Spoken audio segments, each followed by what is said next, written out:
In the rugged wilderness of the mountains, the enigmatic mountain lion, also known as the cougar or puma, reigns as a formidable predator.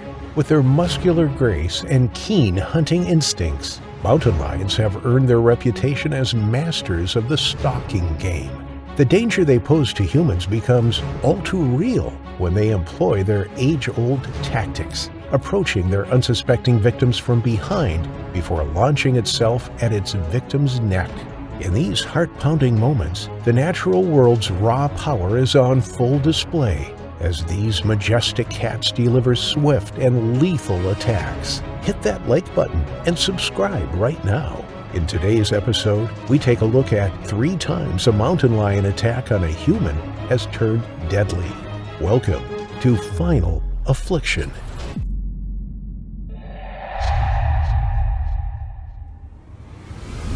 In October 2018, a 55-year-old woman by the name of Diana Bober went missing. Her family became concerned when they hadn't heard from her in a while. The last they knew was that Diana had headed to Welch's in Oregon. The village is situated 40 miles southeast of Portland and near the Mount Hood National Forest. This forest covers the base of Mount Hood, Oregon's highest mountain. It is a place that is popular with hikers and campers. It offers a beautiful wilderness set in rugged terrain. With over 1 million acres of countryside, it is a great place to explore. It's covered in forest, waterfalls, glacial creeks, and alpine meadows. Over 4 million people visit the national forest every year to enjoy the outdoors. Diana drove her car towards the forested area and parked it near the Zigzag Ranger Station. This was where the Hunchback Trail began. It was an undulating trail which promised incredible scenery and great viewpoints along the way. The trail runs for 9 miles before heading back down the same path. The hike was steep and rocky in places, and in the first 2 miles, the path rose 2,000 feet in elevation to the first viewpoint. This was where Diana's hike came to a sudden and tragic end. The rough and rugged terrain set amongst the forest was prime mountain lion or cougar habitat. These cats inhabit North, Central, and South America and are ambush predators. They hunt their prey using their stealth and agility. Although they can sprint at great speeds in pursuit of prey, they more typically pounce on an animal. No one knows exactly what happened to Diana, but it was likely she was stalked and then killed by a mountain lion. Diana was fit and was used to the outdoors. She enjoyed hiking. On this particular occasion, she set out alone. Walking along the trail, the mountain lion would have picked up her scent. If it was hunting for prey, then it would have homed in on Diana as she moved along the rocky path, placing each paw on the ground carefully and silently. Watching from a distance, the cat followed Diana, waiting for the opportune moment to strike. Perhaps Diana paused briefly in her ascent to take a breath or a photo, or maybe she knelt down to tie a shoelace, making herself small and vulnerable. Whatever happened, the attack would have been sudden and unexpected. It is likely that Diana did not see the mountain lion before it was upon her, and too late. Based on what survivors have said about other mountain lion attacks, it would have pounced on Diana from behind or from a blind spot. Males can weigh up to 160 pounds and females just over 100 pounds. Being hit by one of these large cats would send you crashing to the ground. In an instant, the cougar would be on top of you without you even catching a glimpse of it. They typically deliver a fatal bite to the neck of their prey. This either suffocates the larger prey animals or breaks the neck of smaller ones. Being floored by the mountain lion, she scrabbled about, trying to defend herself, kicking and punching as the mountain lion tried to deliver its fatal bite. Through flashes of beige-brown fur, she could see the cougar's sharp teeth. She could hear it growling as it mercilessly carried out the attack. Her hands were bitten as she tried desperately to push the cat away, but the cougar kept up its ferocious attack. Although it was relatively small for a mountain lion, it was strong and powerful. Fighting back would have been exhausting and difficult. It managed to bite her repeatedly around the back of her neck as Diana thrashed around, trying to escape. But then, tragically, the mountain lion was able to secure a solid grip around Diana's neck, and it bit down powerfully. A bite force of approximately 400 psi and canines 2 inches long make these cats formidable predators. Diana's neck was found to be broken, and she sadly died from her injuries. It would have been a brutal and terrifying attack, one that would have caught Diana completely by surprise. When her family notified the authorities that she was missing, they immediately set up a search party. Her car was located at the ranger station at one end of the Hunchback Trail. The search team followed the trail up through the wooded region. A week after Diana was last seen by family and 2 days after discovering her car, her body was found. She had made it only 2 miles along the trail before being attacked. Her body was found 300 feet off the trail and down a steep incline. Her hands and the back of her neck were covered in at least 12 puncture wounds. Her neck was also broken. It was a tragic finding for Diana's family. They described her as an avid hiker and outdoors person. She had died doing what she loved, but locals and officials were shocked by the attack. Typically, mountain lions are shy and will move away from people when they sense they are near. Occasionally, they attack lone adults and small children, but this is rare. Following the finding of Diana's body and concluding that she had died from an animal attack, wildlife officials set up cameras along the Hunchback Trail. These motion sensors cameras would hopefully provide evidence of a predator in the area. 3 days later, they had their footage. It showed a female cougar close to where Diana had been killed.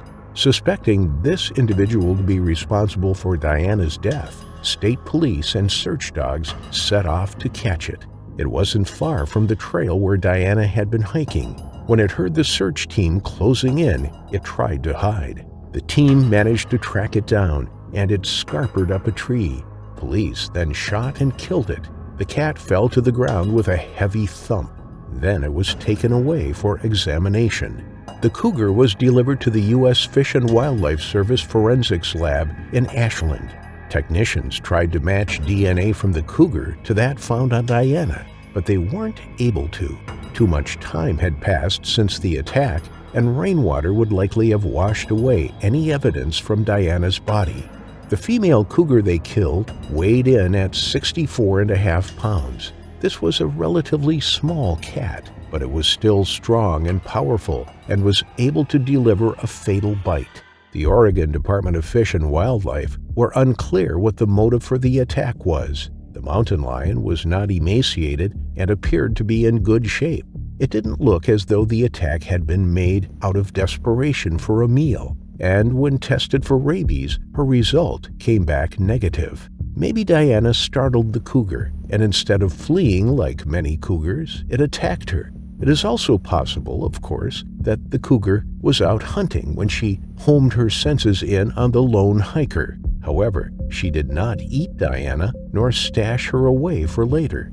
The sheriff's office stated that there were about 6,000 cougars or mountain lions in the state of Oregon. They received hundreds of complaints every year about livestock and pets being attacked by them, but no one has ever been killed by a wild mountain lion in Oregon before, at least not to their knowledge.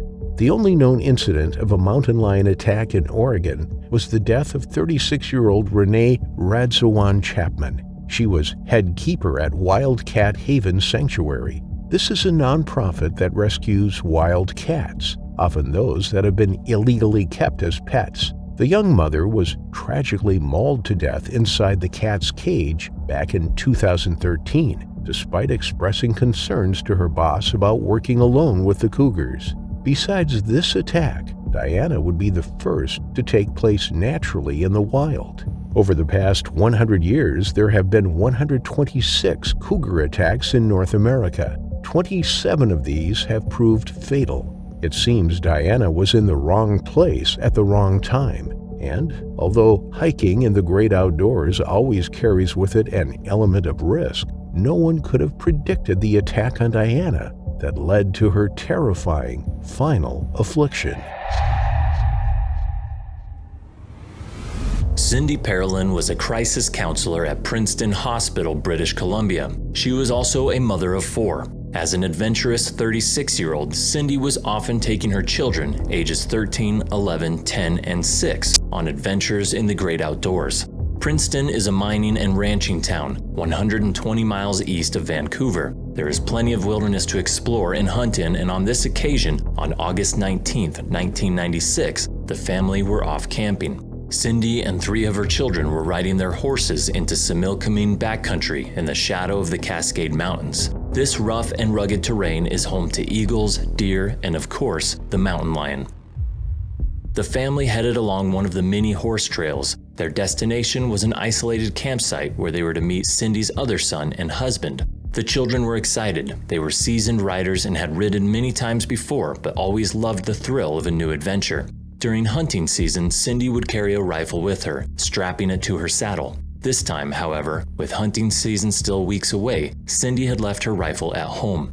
The sun was rising high in the sky. The young family chatted to each other as their horses plodded along the off-road tracks. The air was warm and the scenery was beautiful. They came upon a slight curve in the track. The horses hesitated. Cindy gave her horse a gentle nudge to carry on, but it refused. Stroking the horse's velvet-soft neck, Cindy looked back at the others. They too stood still. Flicking their heads up and down and dancing a little on the spot, the horses were anxious. Someone or something had spooked them. Cindy looked around. There was nothing there. A gentle breeze filled the air. The horses snorted and shifted uneasily on their feet. Then suddenly, from the nearby bushes, something darted at them. Cindy heard a crashing through the undergrowth and turned to see a mountain lion launch itself at her youngest boy.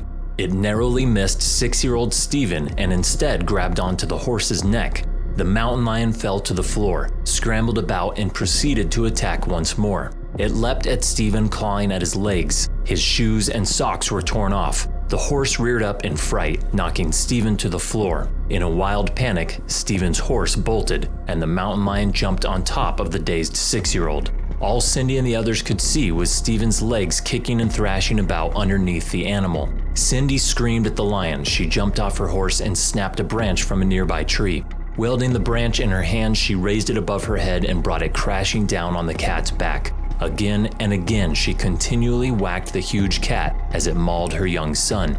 The mountain lion quickly wheeled around, facing Cindy. It released its grip on the boy, and in seconds, it had pounced on top of Cindy, knocking her to the ground. She yelled at the other 2 children to rescue Stephen. They leapt down from their horses and grabbed their little brother. Their horses spooked and tore off into the wilderness. Cindy tried desperately to kick and punch the mountain lion as it pinned her down. Frantically, she tried again and again to disarm the beast, but it slashed her over and over with its sharp claws. It bit her on her face and chest with its 2-inch-long canines. The attack was rapid and vicious. With the sound of their mother's desperate fight behind them, David and Melissa half dragged and half carried Stephen back down the track. He was bleeding profusely. His scalp was torn and his face bloodied. He was screaming and crying in agony as they hurriedly made their way over the rough and unforgiving terrain. Without looking back, the trio eventually made it back to the car over 1.5 miles away. The sound of their mother's cries had died down as they neared the car park. 11-year-old Melissa stayed with Stephen by the car while 13-year-old David ran to a nearby campsite. He screamed for help, and one of the campers, Jim Mannion, came running. He and David leapt into his pickup truck and sped up the track. It had been an hour since the attack, and David didn't know what he would find. It was an agonizing wait as the truck bumped and crashed its way towards Cindy. They made it to the spot, and Jim screeched to a halt. Jumping out of the vehicle, they looked around. Then they heard it, muffled groans and cries. In the bushes, only feet from the attack site, Cindy was still putting up a fight. The 60-pound mountain lion had tried to drag her away. It was still on top of her, unable to subdue the determined mother. Jim raised his gun, but with all the commotion, he was afraid of hitting Cindy. He fired a shot into the ground, and then he threw stones and rocks at the animal until it turned its attention to him. Its muzzle red and wet, its jaws open, the mountain lion locked its eyes on Jim. Slowly, it edged closer. David took a step backwards. Then as the mountain lion sprang forwards, Jim fired his gun, and the mountain lion yelped and fled into the undergrowth. Jim and David rushed over to Cindy. Miraculously, she was still alive, but she knew her time was up. After an incredible fight for over an hour, she had only one question, and that was whether her children were safe. Upon hearing that they were fine and recovering, she sighed in relief and closed her eyes. Jim picked her up and rushed her to the hospital, but she was pronounced dead on arrival. Stephen was taken to the same hospital. He had suffered significant tears to his scalp and required 70 stitches, but thanks to the heroic actions of his mom, he went on to make a full recovery. Conservation officers searched the attack site. They found the mountain lion lying dead in the undergrowth, 150 yards from where it had attacked Cindy. It had died from Jim's gunshot wound. The officers claimed that the mountain lion was a youngster that had probably recently been left by its mother. Hungry and being forced to fend for itself, it attacked opportunistically when it saw the family on horseback.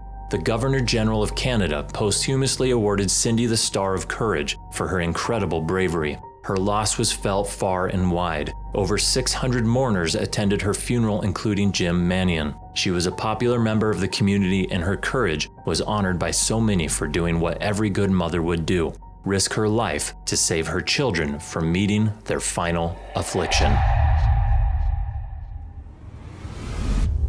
In Orange County, California, mountain lions prowl from the Santa Ana mountain range's foothills and canyons up to the summits. These enormous and agile beasts are a keystone species here as they help regulate the deer populations, keeping the ecosystem balanced for all its inhabitants. Unfortunately, even though mountain lions give birth to several kittens each spring, their population isn't increasing. This is due to vehicle collisions, rodenticides, and habitat loss in the area. Additionally, the ones in the Santa Ana Mountains cannot procreate with other mountain lions in other areas because they are landlocked.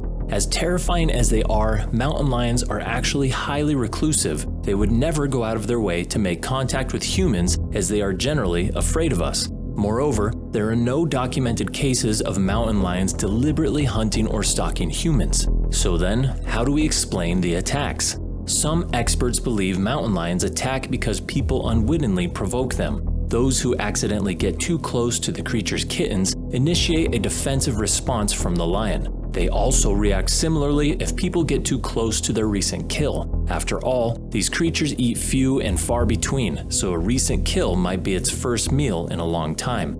Nevertheless, unusual cases do happen, as is the case of Mark Reynolds and Ann Yella. January 8, 2004 was a day like any other. The desert hills of Whiting Wilderness Park had always been inviting, and Mark Reynolds was enticed as ever. Mark was a 35-year-old competitive cyclist working for a sports marketing company. He was a dedicated athlete who loved the outdoors and raced bicycles and motocross through rough terrain. Most of the time, Mark would cycle through the trails of Whiting Wilderness Park with his friends. However, today was different. He decided to go into the unpredictable desert hills alone, without a gun or pepper spray. He was experienced after all. Unfortunately, this turned out to be a grave mistake. The trail system is full of twists and turns that stretch for miles. Consequently, people who get lost here may not be found for a long time, not to mention the dangers of lurking predators in the area. As Mark rode his bike through the trail, a sinister force was brewing. Around half an hour into his ride, Mark approached a small climb and pedaled hard to reach the top. Suddenly, the chain broke and hung from the front sprocket. Looking down, he pulled at the two ends of the chain, snapping it in half. The chain had succumbed to the stress of the ride. Mark quickly parked his bike beside a bush and crouched over the broken chain, trying to devise a solution.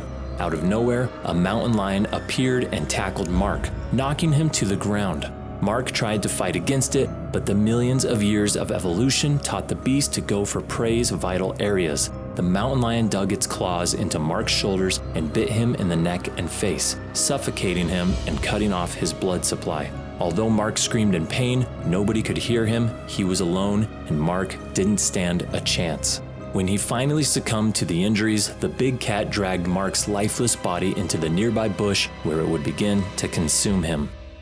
Ann Yella was heading out with her friend Debbie Nichols for a day of cycling in the desert hills of Whiting Wilderness Park. It was a typical day for the two women. At 19, Ann enlisted in the Marine Corps and was stationed in California. This was the ideal life for her since she had long been passionate about the outdoors. Anne was a hardy woman working as a hydraulics mechanic for helicopters, so it was not unusual that her favorite sport was mountain biking, a sport that required a lot of endurance and toughness. Anne and Debbie loved to ride in the park's desert trails. Their favorite spot was a narrow stretch filled with twists and turns called Cactus Hill.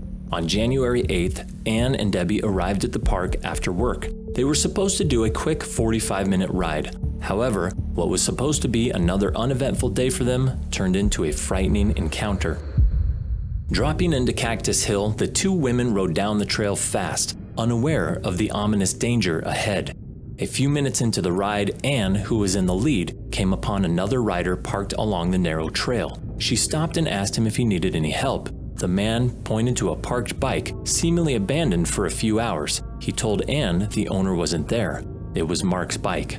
Thinking nothing of it, Anne pressed on. She continued down the trail, not knowing the seemingly abandoned bike she saw was a sign of something terrible. Shortly after, Anne came upon a little rise and prepped for the trail's final descent. Suddenly, Anne saw a flash of movement in the corner of her eye. Initially, Anne thought she had startled a deer. However, her suspicions were soon dispelled when she felt the ferocious impact of 110 pounds of pure feline muscle moving at 35 miles per hour. She couldn't even finish her thought when she felt the teeth and claws grab hold of her. Anne was knocked to the ground and in the death grip of a mountain lion. She let out a blood-curdling scream as the lion's razor-sharp claws ripped into her shoulders. The animal was so strong, all Anne could do was cry out, "Jesus, help me."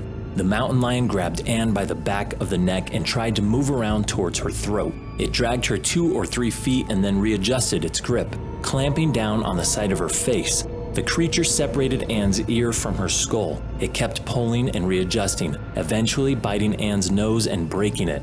Like a hot knife through butter, Anne's cheek peeled away at the unimaginable strength of the lion's bite. Anne punched the lion's face over her shoulder, but it had no effect whatsoever. Eventually, Anne's screams echoed through the trail, and Debbie, who had just arrived around the corner, heard her friend's cry for help. Not knowing what awaited her, Debbie braved the startling situation and ran towards Anne. She was met with a gruesome scene. Debbie saw her friend on the ground painted in blood, and although she was filled with disturbing terror, she was equally enraged at the beast's violent attempt to take her friend's life. Debbie grabbed hold of her only weapon, her bike, and threw it with immense ferocity at the animal. Unfortunately, it had no effect on the frenzied beast.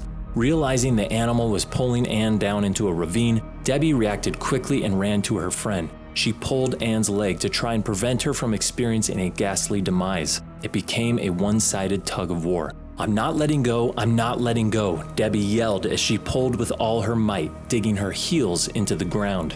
Eventually, the mountain lion reached Anne's neck and clamped down on her throat. Knowing she was basically dying, Anne looked at her friend as if to say goodbye and blacked out, and it would have been the end of her. Fortunately, other mountain bikers appeared and saw the brutal struggle. They pelted the mountain lion with stones, hitting it in the back of the neck. It worked, and the mountain lion loosened its grip on Anne and took off into the wilderness. Anne became conscious afterward, and the first thing she saw was Debbie desperately trying to call her attention. Anne was shocked that she was still alive. However, breathing was near impossible as she choked on her own blood. The riders and Debbie carried Anne closer to the trail. Anne felt the weight of her mangled cheek hanging from her face. Within 19 minutes, paramedics arrived and placed Anne on a stretcher. She was airlifted to the hospital where she had to undergo emergency surgery. The doctors reattached the nerves and reconstructed her face. Miraculously, Anne survived the harrowing ordeal. The doctors realized if the mountain lion had bitten Anne a few centimeters off, it would have ruptured her carotid artery. "It's a good thing you were there," Anne said as Debbie entered the room in the hospital. After just 8 days, Anne was discharged and went on to live a normal life with her family. Although the slight disfiguration of her face from the attack took a toll on her psychological state, Anne was able to get by thanks to her family and friends' support. "I don't see scars, I didn't see injuries, all I see is my beautiful wife," said Anne's husband. Anne was fortunate there were people around her at the time of the attack. However, Mark wasn't so lucky. When the helicopter airlifted Anne, they noticed a body on the ground. It was Mark. The unfortunate incident prompted the California Department of Fish and Game to hunt for the rogue mountain lion. After exterminating the creature, authorities performed a necropsy on the animal. They extracted tissues of the lungs, skin, and liver from Mark's body. However, the question remains, why did the mountain lion attack? In Mark's case, it was probably because he was crouching as he fixed his bike. While mountain lions generally stay away from humans, they are more likely to attack small prey. To the creature, a crouching person and a small, vulnerable animal may be indistinguishable. Afterwards, the mountain lion took Mark into a different area and partially hid his body for later consumption. When Anne was riding down Cactus Hill, she unknowingly got close to Mark's corpse, prompting the beast to attack in her defense. Soon, Anne became friends with Mark's family and had been active in the Mark J. Reynolds Memorial Fund, a charity that provides bicycles to underprivileged children. Since the attack, Anne has undergone 6 more reconstructive surgeries, allowing her to return to her normal life as a trainer. Meanwhile, Mark's family sued Orange County for the incident. However, they dropped it after hearing about numerous protests from cyclists claiming they knew about the risks of entering mountain lion territory. Although they tend to be reclusive and actively avoid humans, mountain lions are still dangerous creatures. We should enter their territory with the utmost respect, doing everything in our power to take the necessary precautions. Failing to do so might just amount to your unfortunate final affliction.